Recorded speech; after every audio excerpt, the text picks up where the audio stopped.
अतो वा प्राप्स्यसि स्वर्गम् जित्वा वा भोक्ष्यसे महीम् तस्मात् कौन्तेय युद्धाय कृतनिश्चयः सुख दुःखे समे कृत्वा लाभालाभौ जयाजयौ ततो युद्धाय युज्यस्व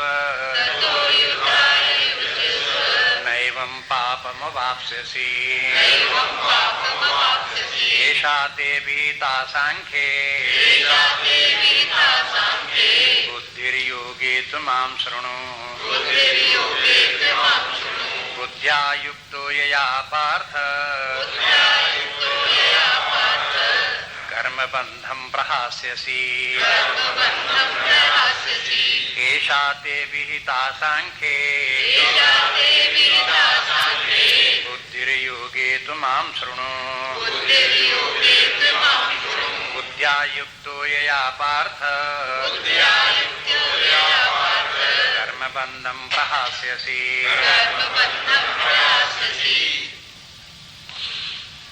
इस श्लोक का अर्थ हुआ ये कि ऐसा ते विहिता सांख्ये, ते भी अभिता, अभी तक हमने तुमको सांख्य की बात बताई, ज्ञान की शिक्षा दी। सांख्य के माने यहाँ ज्ञान है, वो कपिल का सांख्य शास्त्र नहीं है जो निरीश्वरवादी है, द्वैतवादी है, वो सांख्य नहीं।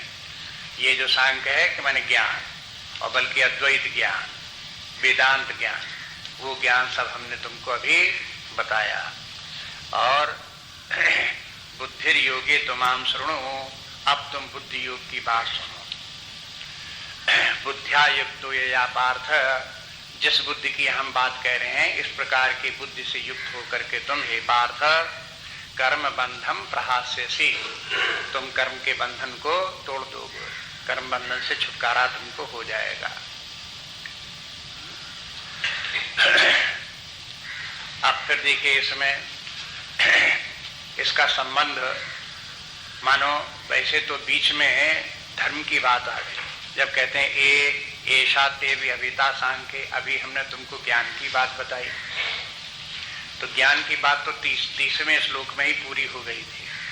31वें श्लोक से 33वें श्लोक तक 7 श्लोक जो है वो धर्म की चर्चा की, लेकिन भगवान कहते अभी तक हम तुमको ज्ञान की बात बताते रहे, अब तुम बुद्धि योग की बात सुनो।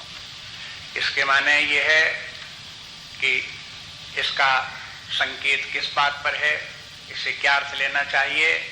तो कुछ आचार्यों का ये मत है कि सांख्य या ज्ञान वो तो भगवान ने बताया ही, लेकिन वो ज्ञान उन्हीं लोगों को प्राप्त होता है जो पहले धर्म के मार्ग पर आरूढ़ रहे हैं।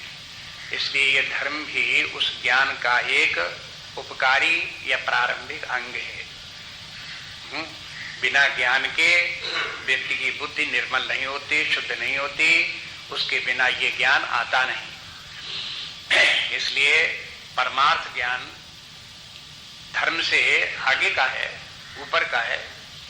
लेकिन बात वैसी है जैसे कि कोई यूनिवर्सिटी की परीक्षा पास करे तो उसमें हाई स्कूल की परीक्षा पास होना इम्प्लाइड है कि नहीं है? कोई कहे कि यूनिवर्सिटी पास करो, तुम फिर ये बात क्यों कहते हो कि उसमें हाई स्कूल की बातें क्यों करते हो? अरे वो तो उसके बिना तो यूनिवर्सिटी की कोई परीक्षा हो नहीं सकती, कॉलेज की कोई परीक्षा हो नहीं सकती, इम्तिहान, इसलिए हाई स्कूल तो उसमें है ही। ये तो बात ऐसी भगवान ने कह दी कि देखो वैसे तो तुमको पढ़ाई अगर करनी है तो कहीं कॉलेज में, किसी यूनिवर्सिटी में तुम्हें एमए पास करना पड़ेगा,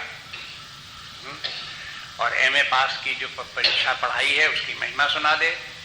लेकिन फिर बाद में कहे कि अगर वो एमए पास अगर तुम नहीं हो और नहीं कर पाओ तो पहले हाई स्कूल तो करो ही करो।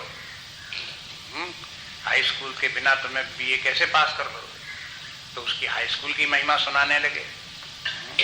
ऐसी बात है ये। इसलिए ये जो है धर्म की बात कोई परमार्थ से अलग नहीं है, उसी का एक अंग है।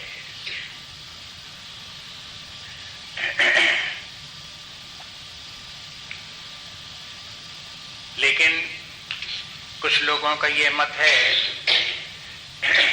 कि धर्म की जो बात भगवान ने बोली उसके बाद भी एक श्लोक बोल दिया, 38वां श्लोक, उसमें भी ये कह दिया कि अगर तुम सुख दुख को समभाव से रखते हुए धर्म का आचरण करो तो इससे तुम कर्म के बंधन में नहीं बंधोगे, पाप से तुम्हारा छुटकारा हो जाएगा। इसके माने ये है निष्काम कर्मयोग की बात उसके साथ जोड़ दी। और इसमें भी, इस श्लोक में भी ज्ञान की बात है। धर्म की पूर्ति ज्ञान से होती है, इसलिए 38वें श्लोक में ज्ञान की भी बात भगवान ने कह दी कि देखो राग द्वेष छोड़ करके, कामनाओं को छोड़ करके तो अपना कर्म करो, उससे तुम्हें कर्म के बंधन से छुटकारा हो जाएगा। कर्म के बंधन कर्मयोग धर्म से शिथिल होते हैं, कर्मयोग से भी शिथिल होते हैं, लेकिन कर्म के बंधन छूटते ज्ञान से ही है। क्योंकि जहाँ ज्ञान की चर्चा आती है, आगे चल करके अध्याय में देखेंगे, तो ज्ञानाग्नि ही भस्मसात कुरुते तथा, तो वहाँ ये बोलते हैं कि देखो समस्त कर्म ज्ञान की अग्नि में जल करके भस्म हो जाते हैं। इसके माने कुछ न कुछ ज्ञान का कर्म का बंधन उस समय तक व्यक्ति का बना ही रहता है जब तक कि उसे ज्ञान प्राप्त न हो। ज्ञान प्राप्त माने आत्मज्ञान। हाँ? और ज्ञान के मतलब कुछ नहीं, बार बार उसके लिए अर्थ बताना पड़ता, ध्यान दिलाना पड़ता। ज्ञान के माने आत्मज्ञान। कोई विश्वविद्यालय का ज्ञान थोड़ा है, उससे थोड़ी छूट जाएंगे। इसलिए ज्ञान के माने आत्मज्ञान। तो आत्मज्ञान से जो छुटकारा है वो व्यक्ति को आखिरकार प्राप्त करना ही पड़ता आत्मज्ञान, और उसी से कर्म बंधन का छुटकारा होता है। तो ये शाते विहिता सांख्ये, तो भगवान कहते हैं इस प्रकार से हमने तुमको अभी ज्ञान की बात बता दी। और बुद्धिर योगे तो माम सुनो, अब बुद्धि योग की बात सुनो। लेकिन एक बात फिर आ जाती है आगे, जब ये कहते हैं, भगवान कहते हैं अब तुम बुद्धि योग की बात सुनो, तो अभी जो ज्ञान जो था वो कोई बुद्धि की बात नहीं थी, वो भी बुद्धि की बात थी। बल्कि संतों को तो ये कहना है समस्त शास्त्र और कुछ नहीं करते, केवल व्यक्ति को बुद्धि ही देते हैं। कोई भी शास्त्र अध्ययन करो, शास्त्र क्या करेगा, आपको क्या उपकार करेगा? आपको कोई ना कोई बुद्धि बताएगा कि देखो ये बुद्धि है, ये ज्ञान है, ये सन्मार्ग है, ये अच्छाई है, ये अच्छाई है।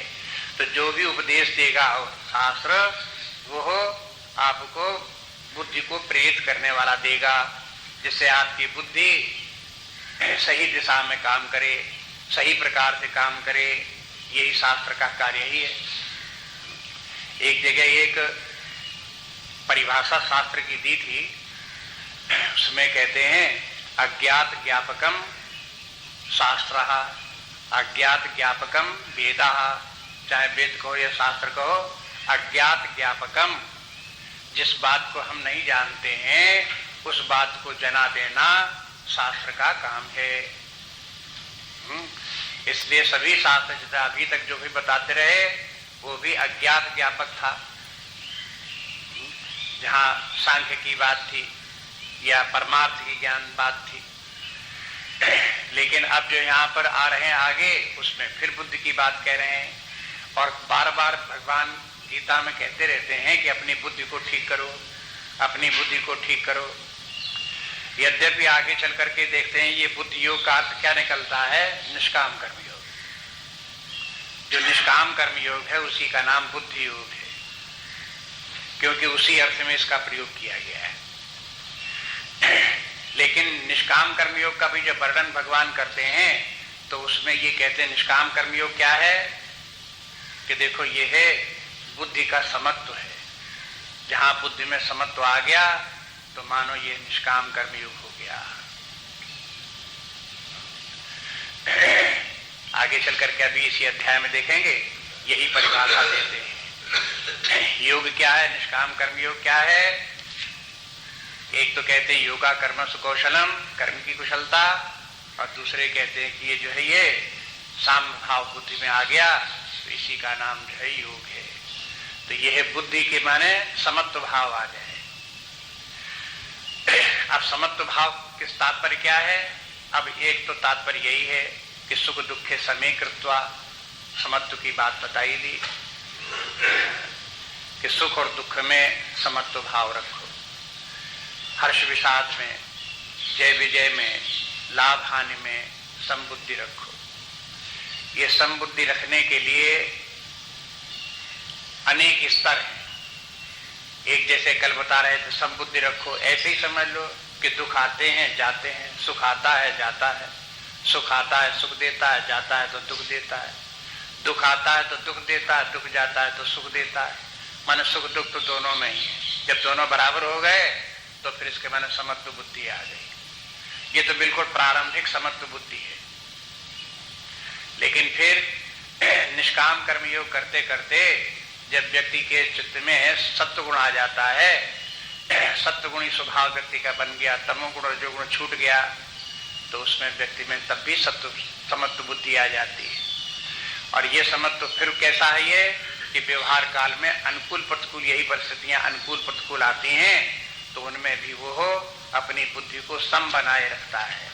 प्रतिकूल स्थिति में व्याकुल नहीं होता, अनुकूल स्थिति में हर्षित नहीं होता।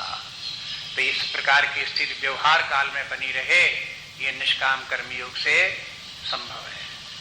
और फिर आगे ये समत्व बुद्धि, ऐसी समत्व बुद्धि आ जाए हाँ कि विद्या विनय संपन्ने ब्राह्मणे गवि हस्तिनी सुनिचय स्वपाके छे, ये सब गिना गए भगवान के, इन सब में संबुद्धि आ जाए। हाँ साधुस्वच्छ पापेषु संबुद्धिर विशेषते, ऐसी संबुद्धि आ जाए तो ये संबुद्धि आ जाएगी फिर ज्ञान से। जहां आत्म तत्व ही सर्वत्र दिखाई देने लगा, अद्वैत बुद्धि आ गई तो फिर अद्वैत बुद्धि में समत्व बुद्धि आ जाएगी। इसलिए यहां तो कहते हैं कि सुख दुख इत्यादि में समभाव रखो, लेकिन समभाव भाव रखने के माने ये नहीं है कि आप जबरदस्ती समभाव रखो। आप अपने व्यक्तित्व का ऐसा विकास करो कि अपने भीतर स्वयं ही समत्व आ जाए, भाव आ जाए। कोई दबाव के कारण से समत्व नहीं, साधना करो और अपने ऐसी दृष्टि आ जाए, ऐसा बोध आ जाए कि अपने आप ही समत्व हो जाए। शत्रु मित्र में समत्व आ जाए। उसी में जहां ये कहते हैं भगवान के देखो सुहृद मित्र हरि उदासीन मध्यस्थ द्वेष बंधुसु, इतने प्रकार के लोग संसार में होते हैं, लेकिन सब में समबुद्धि, सुहृद में भी समबुद्धि और अरि में भी समबुद्धि। अरि माने शत्रु हैं, जो अपने हैं पराये हैं, जो मित्र हैं शत्रु हैं, उनमें सब में समबुद्धि। अब इस प्रकार का देखो ये है, ये व्यक्तित्व के जो प्रारंभ में व्यक्ति को असंभव बातें दिखाई देती हैं, शास्त्र वहां तक पहुंचाने का प्रयास करता है। देखो इस ऊंचाई पर पहुंचो जहां पर ये सब समत्व आ जाएगा। वैसे तो संसारी व्यक्ति को ये सब असंभव लगेगा, कल्पना लगेगी, ऐसे कैसे हो सकता है, शत्रु मित्र को सब बराबर समझो, कहां से आ जाएगा। लेकिन ये आ जाता है, साधना करते करते एक स्थिति इस प्रकार की आ जाती है। और जब तक वो स्थिति नहीं आती है और विषमता बुद्धि में बनी रहती है तो उसके लिए लज्जित रहना चाहिए कि देखो अब भी हमको ऐसी विषमता बनी हुई है, अब भी हमें अभी विषमता बनी हुई है, अभी समत्व नहीं आया। ये नहीं कि अगर विषमता बनी है तो उसका अभिमान हो कि देखो मुझे कितनी विषमता है। ये विषमता का अभिमान नहीं होना चाहिए, विषमता में लज्जा होनी चाहिए, क्योंकि शास्त्र समत्व में ही, समत्व को ही महान मानता है, उसी को श्रेष्ठ मानता है। तो ये भी बुद्धि योग के द्वारा भी आता है सब। इसलिए भगवान कहते हैं देखो अब हम तुमको बुद्धि योग बताते हैं, उससे भी ये समत्व आ जाएगा। ये बुद्धि योग कर्म योग इसलिए है क्योंकि कर्म योग बुद्धि के द्वारा उपलब्ध है, लेकिन जब आत्मज्ञान है, अद्वैत है, वो बुद्धिगम्य नहीं है, अप्रमेय है, बुद्ध्यातीत है। इसलिए उसको जो है वो जो परमार्थ ज्ञान है वो भी शिक्षा उसकी भी दी जाती है, बुद्धि से प्राप्त उसको भी करने की कोशिश की जाती है, लेकिन परमार्थ ज्ञान आत्मज्ञान को बौद्धिक ज्ञान नहीं कहते। यदि आत्मज्ञान बौद्धिक ज्ञान बना रहा तो उसके ज्ञान की दुर्बलता मानते हैं कि अभी ये ज्ञान पूर्णता को प्राप्त नहीं हो पाया है, केवल बौद्धिक है, केवल शाब्दिक है। इसलिए जो है ये परमार्थ ज्ञान बुद्ध्यातीत ज्ञान सामान्य रूप से कहलाता है। लेकिन निष्काम कर्मयोग भी परमार्थ का ही मार्ग है। ये बातें सब आगे चल करके धीरे धीरे स्पष्ट हो जाएंगी, जहां आएंगी वहां देख लें। परमार्थ के माने ये, जब व्यक्ति को ये समझ में आ गया कि हमारा ये धर्म में जीवन अपर्याप्त है, हमें आगे विकास करके जैसी ऊंचाई पर पहुंचना चाहिए, जैसी शांति विश्राम आनंद प्राप्त करना चाहिए, वो यहाँ प्राप्त होने वाला नहीं है। इनकी कामना करने से प्राप्त होने वाला नहीं है। इनमें किसी भी स्थिति को प्राप्त होने पर, पहुंच जाने पर हमें जो हम चाहते हैं वो उपलब्ध नहीं होगा। तो इनकी कामना को छोड़कर, इनका आग्रह छोड़ करके व्यक्ति विरक्त हो जाए और फिर आगे बढ़ने की कोशिश करे। तो जहां इनकी कामना छोड़ करके धर्म का पालन करने लगा तो ये निष्काम कर्म हो गया। और निष्काम कर्मयोगी का लक्ष्य स्वर्ग नहीं होता, निष्काम कर्मयोगी का लक्ष्य आत्मा ही होता है, परमात्मा ही होता है। लेकिन वो ये होता ये कि परमात्मा निष्काम कर्मयोग से प्राप्त नहीं होता, होता केवल इतना है कि तमोगुण रजो छोड़ करके सत्वगुण की जो कमी होगी वो निष्काम कर्म से पूरी हो जाएगी और वो इस योग्य हो जाएगा कि विरक्त होकर के यहाँ वैराग्य भी उसको आ जाएगा, सत्वगुण भी उसको आ जाएगा और फिर बुद्धि भी इतनी निर्मल हो जाएगी कि ज्ञान और विज्ञान के द्वारा फिर परमार्थ प्राप्त करने का अधिकारी हो जाएगा। इसलिए इसको परमार्थ ज्ञान की तुलना में ये जो निष्काम कर्म योग है ये बुद्धि योग है। सबसे पहले ये है, भगवान ने इस निष्काम कर्म योग का नाम बुद्धि योग ही दिया। कहते हैं बुद्धिर योगे तुमाम सुनो, अब हम तुमको बुद्धि योग बताते हैं, उसे तुम सुनो। माने निष्काम कर्म योग को समझने के लिए व्यक्ति को अपनी बुद्धि लगानी चाहिए और बुद्धि के द्वारा वो समझा जा सकता है, बुद्धि गम्य है। दूसरी बात ये कि ये योग निष्काम कर्म योग व्यक्ति की बुद्धि को श्रेष्ठतम बनाने में सक्षम है। निष्काम कर्म योग करेंगे तो बुद्धि श्रेष्ठ हो जाएगी। अभी बताया ना, श्रेष्ठ बुद्धि हो जाने का क्या मतलब हुआ कि व्यक्ति सत्वगुणी हो जाएगा, वैराग्यवान हो जाएगा, बुद्धि में समत्व आ जाएगा, संतुलन आ जाएगा, शांति आ जाएगी। ये सर्वोत्तम बुद्धि का लक्षण है। तो ये जिस प्रकार से ये बुद्धि प्राप्त हो, वो साधन क्या है? कर्मयोग। इसलिए इसका नाम, कर्मयोग का नाम ही बुद्धि योग है। क्योंकि ये बुद्धि के द्वारा जाना जाता है, समझा जाता है और बुद्धि को सतर्क सावधान रखे हुए ये निष्काम कर्मयोग किया जाता है और अंततः निष्काम कर्मयोग के द्वारा बुद्धि ही श्रेष्ठ बनती है। इसलिए इन तीन कारणों से ये निष्काम कर्मयोग बुद्धि योग कहलाएगा, है ना। अब ये कहते हैं कि बुद्धि योगे तुमाम सुनो, इसको तुम सुनो। अब इसका लाभ बता दिया। अंतिम इसका लाभ क्या होगा? कहते हैं बुद्ध्या युक्तो यया पार्थ, जिस बुद्धि को प्राप्त करके, माने निष्काम कर्मयोगियों की जैसी बुद्धि होती है उस प्रकार की बुद्धि या योग युक्त हो जाने पर व्यक्ति को चाहिए कर्म बंधम प्रहास्यसि, उस व्यक्ति के कर्म बंधन जो है विनष्ट हो जाएंगे, कर्म बंधन से छुटकारा हो जाएगा। अब यहाँ कर्म बंधन शब्द इसलिए प्रयोग किया कि पिछले श्लोक में अर्थिंस में बोले थे नैवम पापम अवाप्स्यसि, ये जो पाप है ये क्या है? ये इस श्लोक में जो कर्म बंधन है वो, और पिछले श्लोक का जो पाप, ये दोनों एक ही अर्थ रखते हैं।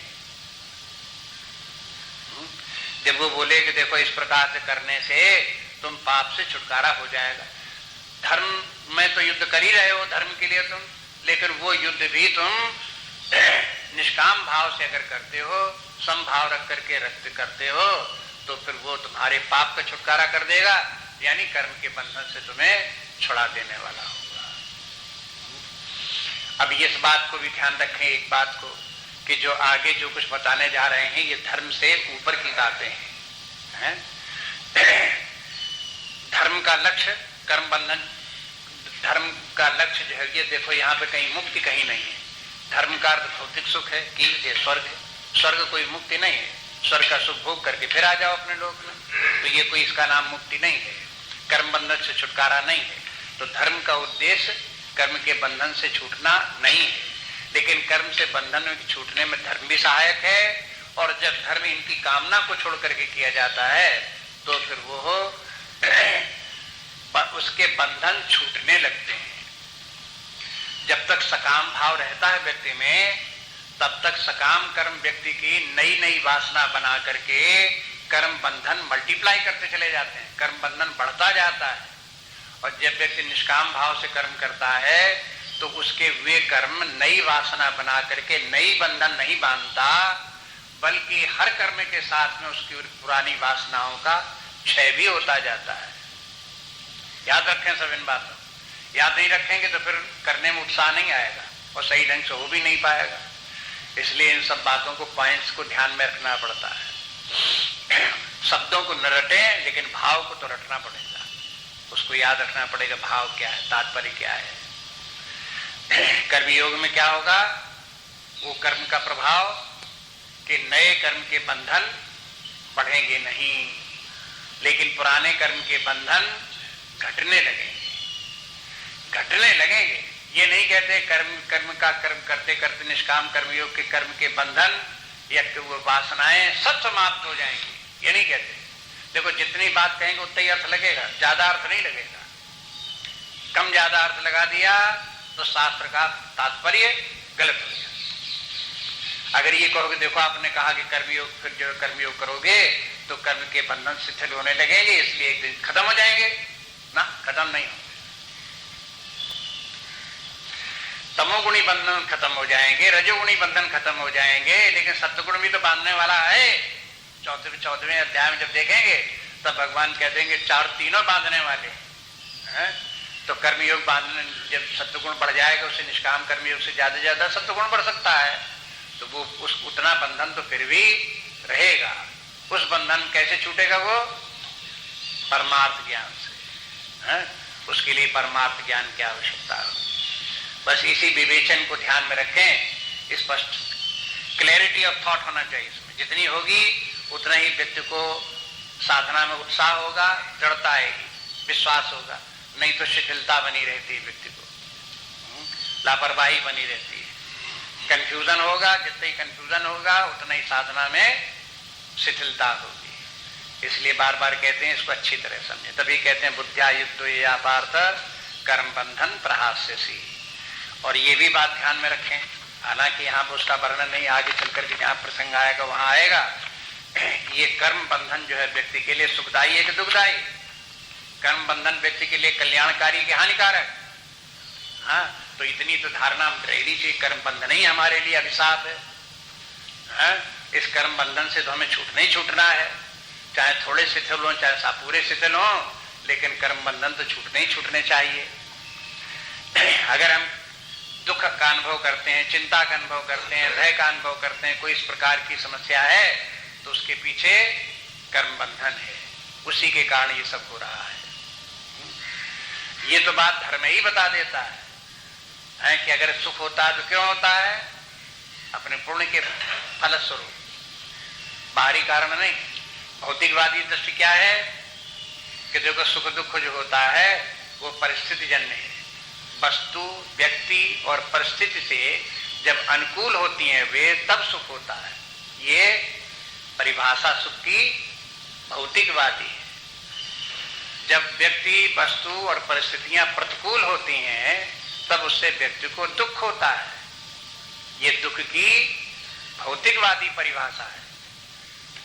भौतिकवादी चाहे चारवाक हो, चाहे बौद्ध हो, चाहे पश्चिमी भौतिकवादी हो, मेटेरियलिस्ट फिलॉसफी, उसकी दृष्टि है। लेकिन जहां आध्यात्मिक स्पिरिचुअल दृष्टिकोण हुआ, उसके अनुसार धर्म क्या कहता है? धर्म ये कहता है कि जो सुख दुख होते हैं उनका कारण अपने भीतर विद्यमान है और हमारे ही पूर्व कर्म है उसके कारण है। अपने पूर्व कर्म के पुण्य स्वरूप हुए तो वो आज सुख दे रहे हैं। पूर्व कर्म अगर हमारे अनुचित हुए, पाप कर्म हुए,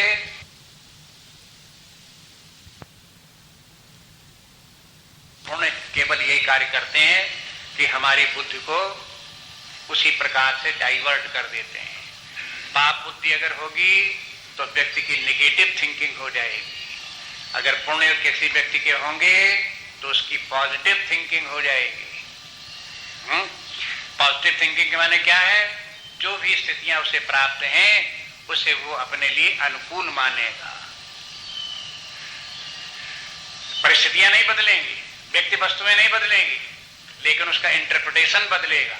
पुण्य हुआ तो क्या समझेगा कि हमारे लिए सुखदायी है, अनुकूल है।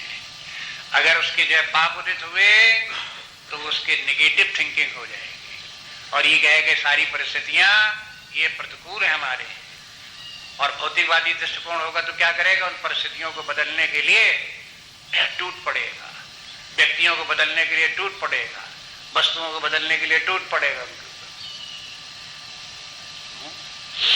ये भौतिकवादी। आध्यात्मिक दृष्टिकोण होगा तो अपने भीतर देखेगा, अपने भीतर सुधार करेगा, कहां हमारे अंदर बिगड़ा हुआ गया है उसको अपने आप भीतर अपने ठीक करेगा। बस इस बात को ध्यान रख करके आगे देखते हैं। तो देखो धर्म के द्वारा तो इतना हो गया ये, लेकिन जहां व्यक्ति को ये मालूम हुआ कि हमारी नेगेटिव थिंकिंग क्यों है, पॉजिटिव थिंकिंग क्यों है, जो हमें विवश करके हमें इस प्रकार से सुख और दुख प्रदान करती है, तो उसका मूल कारण हमारी वासनाएं हैं। वो सब टेप रिकॉर्डेड हमारे यहाँ जो वासनाएं जो है कारण शरीर विद्यमान है, बस यही हमारी बुद्धि को अगर रजोगुणी बुद्धि हुई तो नेगेटिव बना देती है, सत्वगुणी हुई तो बुद्धि को पॉजिटिव बना देती है। और बस यहीं पर बुद्धि से और फिर उसके प्रभाव में मन में सुख दुख उसी के अनुसार अनुभव में आने लगते हैं। यदि रजोगुण सत्वगुण दोनों ही पार होकर के आत्मभाव पहुंच जाए, ये हो ही नहीं, तो फिर व्यक्ति के पाप पुण्य उसको प्रभावित नहीं कर सकते। और इसी का नाम है कर्म बंधन प्रहास्य से। छूट गया कर्म बंधन। अब ऐसे व्यक्ति को जो अपने आत्मभाव में स्थित है उसे कर्म बंधन से बाधित नहीं करेगा, फिर उसको सुख दुख नहीं देगा, न उसकी थिंकिंग निगेटिव न उसकी थिंकिंग पॉजिटिव। निगेटिव और पॉजिटिव दोनों कैसे हैं? सापेक्ष, रिलेटिव टर्म्स हैं। देखो है कि नहीं है, हैं? लेकिन अद्वैत वेदांत क्या कहता है कि हम कहां पहुंच जाएं? जहां रिलेटिविटी न हो, जहां सापेक्षता न हो, हम उस क्षेत्र में पहुंच जाएं, वहां वास करें जहां निरपेक्षता हो। जहां निरपेक्षता होगी तो न वहां पॉजिटिव थिंकिंग न नेगेटिव थिंकिंग, वहां न पाप न पुण्य, उसके परिणाम स्वरूप न सुख और न दुख, न जय न पराजय, न हानि न लाभ, उन सबसे छूट गया। देखो ये बातें इस प्रकार की हैं कि अब इनको डिस्कस करो, आपस में बैठ करके विचार करो, वैसी तद्भाव भावित बनो, और बन करके अगर कहीं शंका रह जाती है तो उसके लिए पूछो, शास्त्र का बार बार अवलोकन करो, लेकिन शंका पाले मत बैठे रहो। अगर आपको आकर के चिन्मय मिशन में भी आकर के शंकाएं बनी रहती हैं तो भैया और कहाँ स्थान आपको मिलेगा जहां इन शंकाओं से छुटकारा पा जाओ। इसलिए यहां आकर के इन शंकाओं से हाथ धो, छुटकारा पाओ, इनको निवृत्त हो जाओ। इसलिए अब आगे देखिए, अब श्लोक संख्या 40 देखिए। नेहा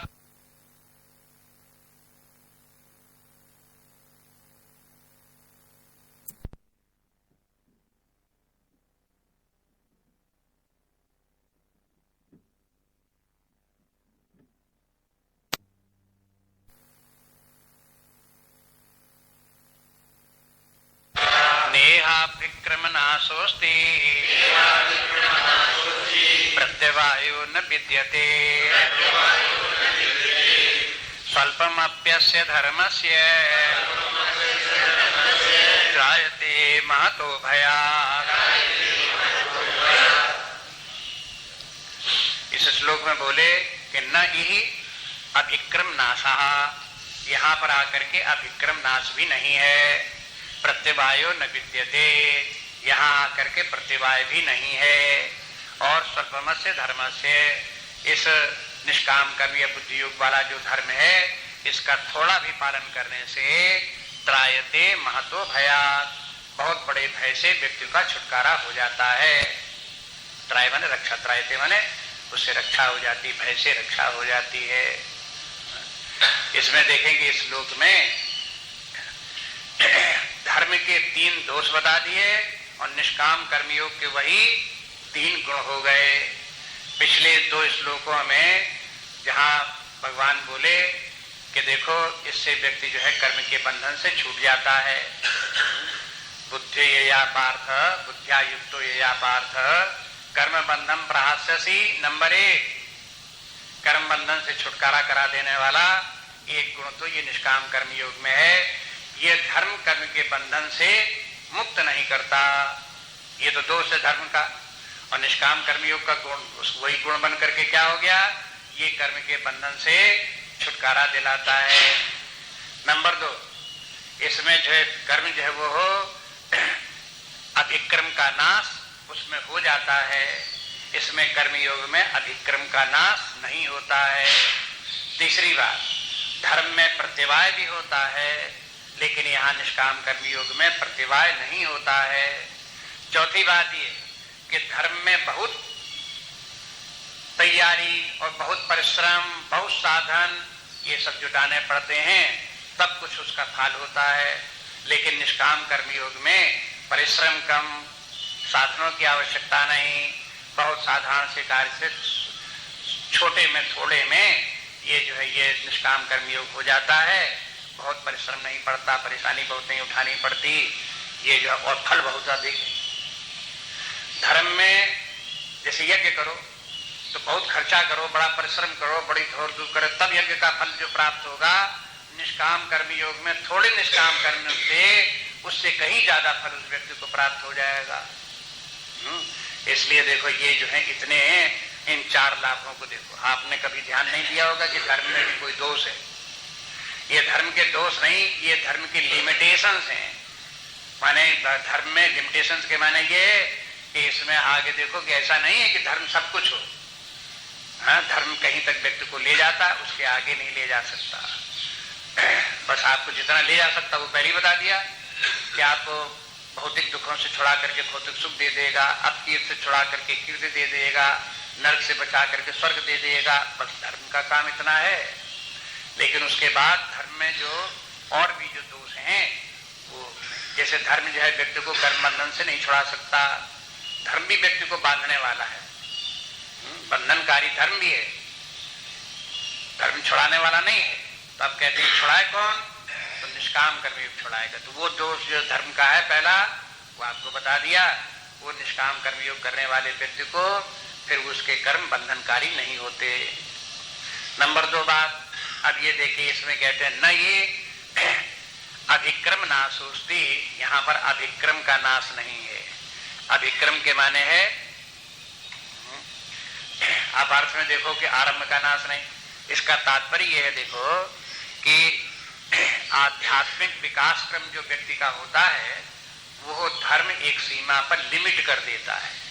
जैसे व्यक्ति का आध्यात्मिक विकास ही होना है कि शरीर से ऊपर उठ करके सूक्ष्म शरीर किस तरफ आवे, मन किस तरफ आवे, बुद्धि किस तरफ आवे, तमोगुण छूटे, रजोगुण छूटे, सत्वगुण हो, आत्मज्ञान हो, परमात्म ज्ञान, ये उसकी गति है अध्यात्म के विकास क्रम की। लेकिन धर्म क्या करेगा, धर्म व्यक्ति को ले जाकर के स्वर्ग तक छोड़ देगा और उसके आगे उसकी गति नहीं धर्म की। तो अब एक क्रम का नाश हो गया। अभी के माने चारों ओर से, क्रम के माने आगे बढ़ना है।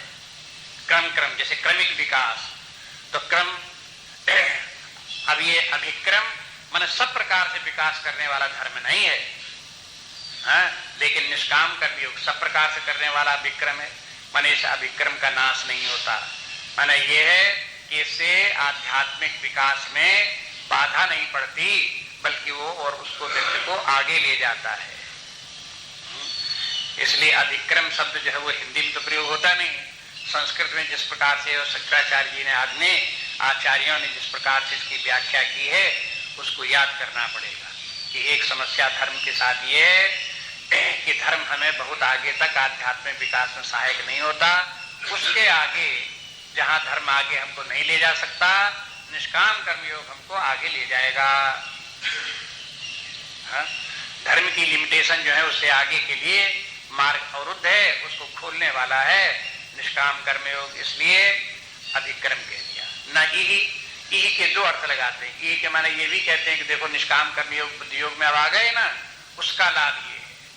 और ई के माने लोक भी कहते हैं, यही लोक और परलोक। इसलिए इस लोक में जब तक कर्म के क्षेत्र में व्यक्ति है तब तक वो धर्म से जितनी गति हो सकती है। कर्म के क्षेत्र में निष्काम कर्म योग से व्यक्ति धर्म से भी और आगे जा सकता है। जहां तक धर्म पहुंचाता है उससे आगे पहुंचा देता है। ये बात हो गई। अब उसके बाद देखिए प्रत्यवायो न विद्यते। अब इसके माने धर्म में प्रत्यवाय होता है लेकिन निष्काम कर्म योग में प्रत्यवाय नहीं है। प्रत्यवाय के माने देखो ये बड़ा इंटरेस्टिंग चीज है प्रत्यवाय, इसको ध्यान में रखना चाहिए।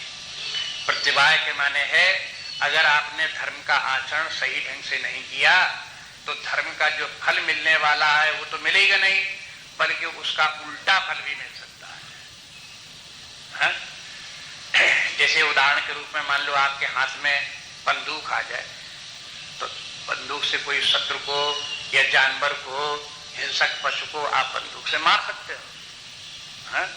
लेकिन अगर बंदूक का दुरुपयोग हो जाए, गलती हो जाए तो ऐसा भी तो हो जाता। बंदूक सफाई करते करते हो जो उसमें चढ़ी हुई थी उसमें कारतूस और हाथ लग गया उसमें कुंडे में और वो अपने ही लग गई गले में, छाती में, सिर में।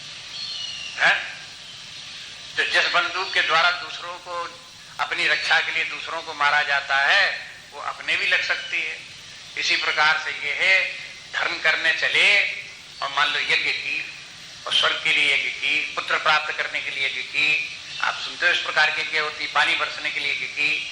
अब यज्ञ की और यज्ञ में हो गई कहीं गलती। हाँ?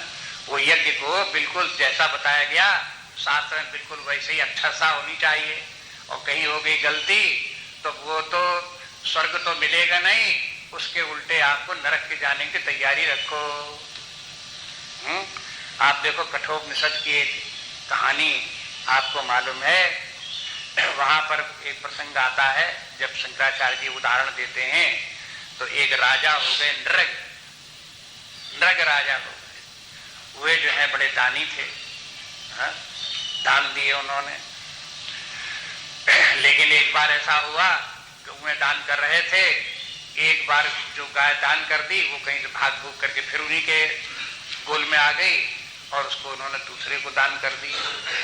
जब जिनको दान मिली थी वे लोग झगड़ा करने लगे। वो कहने लगे ये तो गाय हमको दान में मिली थी, आपने दोबारा इनको कैसे दे दी? तो राजा ने कही तुम दूसरी गाय ले लो। कहा कि नहीं हम तो वही गाय लेंगे।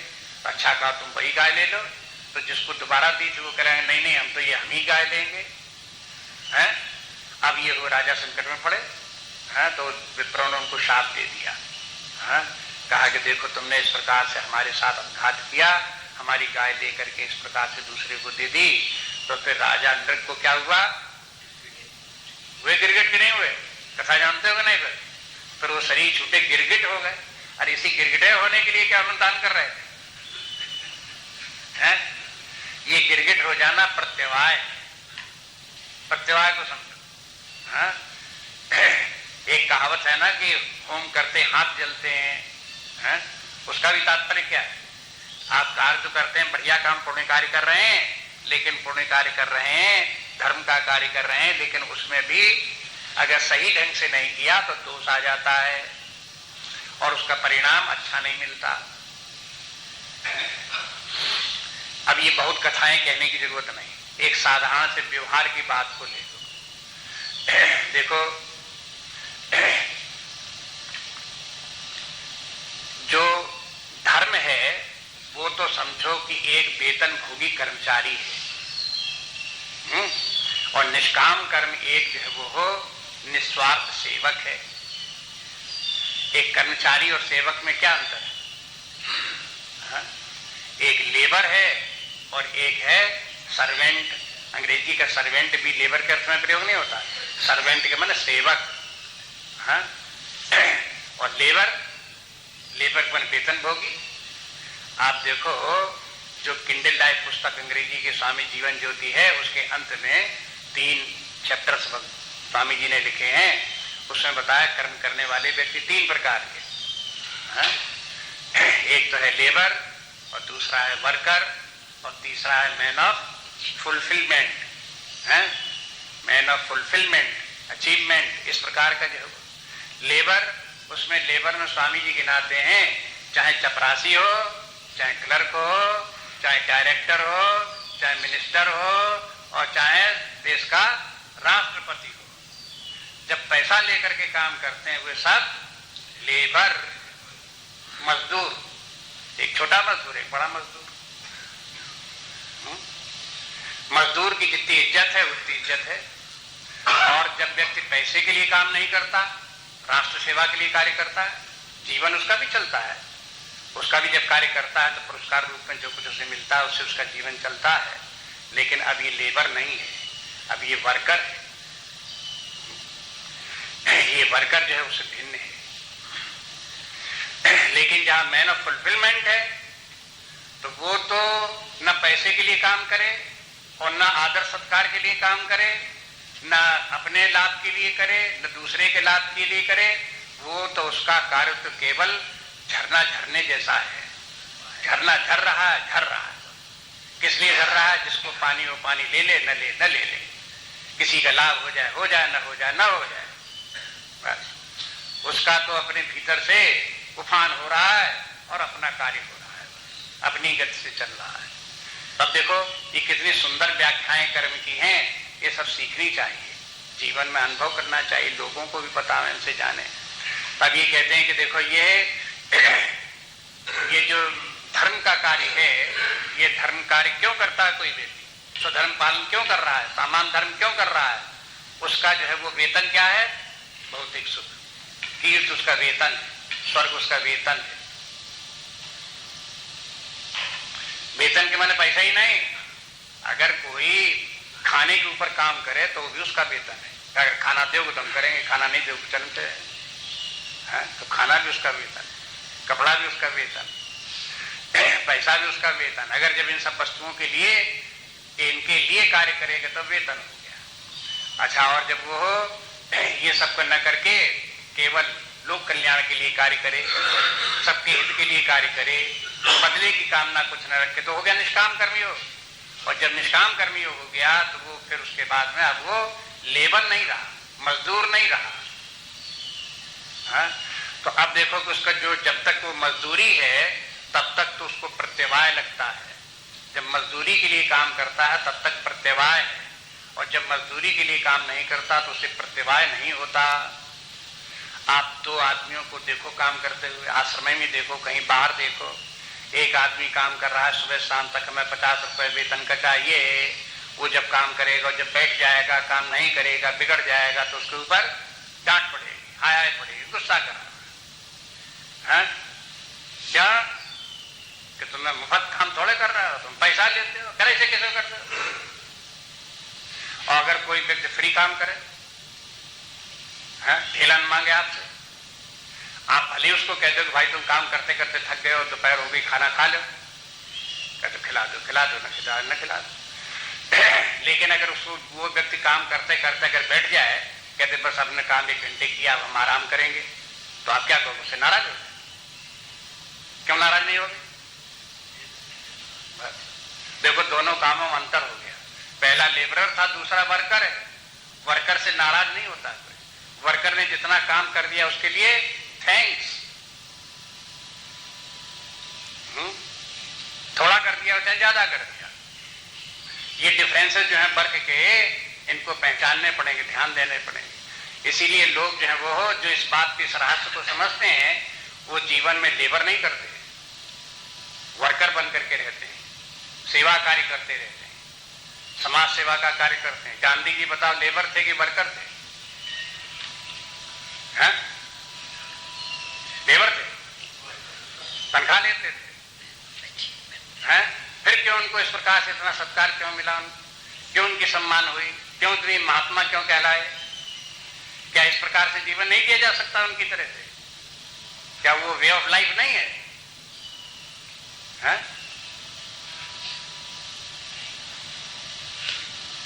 एक नहीं, ऐसे बहुत से हैं। मान लो बाकी लोग तो जिन्होंने सन्यास की दीक्षा विवेकानंद ने ले ली हो, चाहे व्यास जी चाहे शंकराचार्य जी हो, तो वो कह दो भाई सन्यासी, उनको हम क्या करें?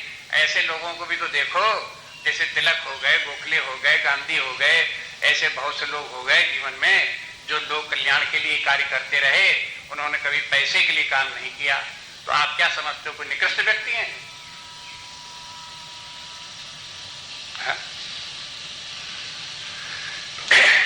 इसलिए बताते हैं कि देखो ये जो है ये प्रत्यवाय कहाँ होता है। अब प्रत्यवाय में जैसे आपको उदाहरण दे रहे थे, छोटा सा उदाहरण अगर मान लो कि आपके घर में परिवार में 4 लोग हैं और एक सर्वेंट भी है। सर्वेंट पैसा लेकर के काम करता है, घर के और लोग भी काम करते हैं, कोई ऐसा थोड़ी घर के काम नहीं करते। खाना बनाने वाला खाना बनाता है और उठाने सामान धरने का, खिलाने वाला और भी लोग काम करते हैं, घर के लोग भी काम करते हैं, सर्वेंट भी काम करता है। अगर चाय लाता हुआ सर्वेंट का हाथ हिल जाए और प्याला टूट जाए तो आप कैसे उससे व्यवहार करोगे, कैसे बोलोगे? और अगर घर का एक बच्चा जो है लड़का लेकर के, लड़की लेकर के अगर चाय लेकर के आ रही है, उससे प्याला टूट जाए तो उससे कैसे बोलोगे? क्या दोनों से बोलने का एक तरीका होगा आपका? क्या अंतर हो गया? उसके पीछे बोलने में अंतर कहां हो गया? माने प्रत्यवाय समझ में आना चाहिए क्या है।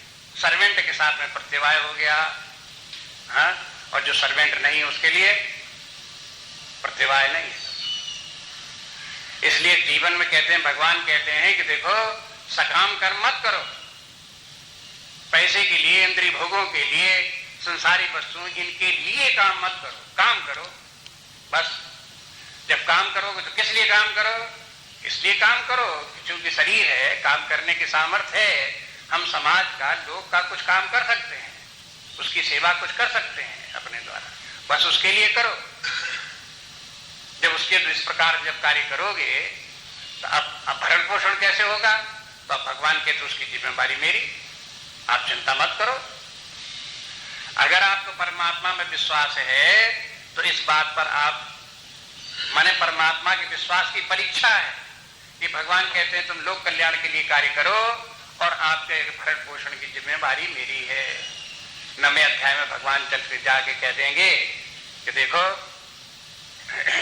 योगक्षेमम वाम में हम, योगक्षेम मैं वहन करूंगा, तुम कार्य तो करो इस प्रकार।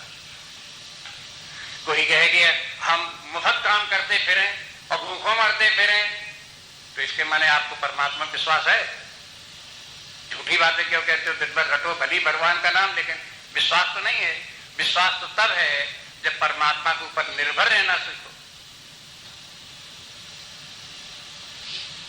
पैसे के ऊपर निर्भर हो, टका लाओ तब काम करें, टका लाओ तब काम करें, हैं?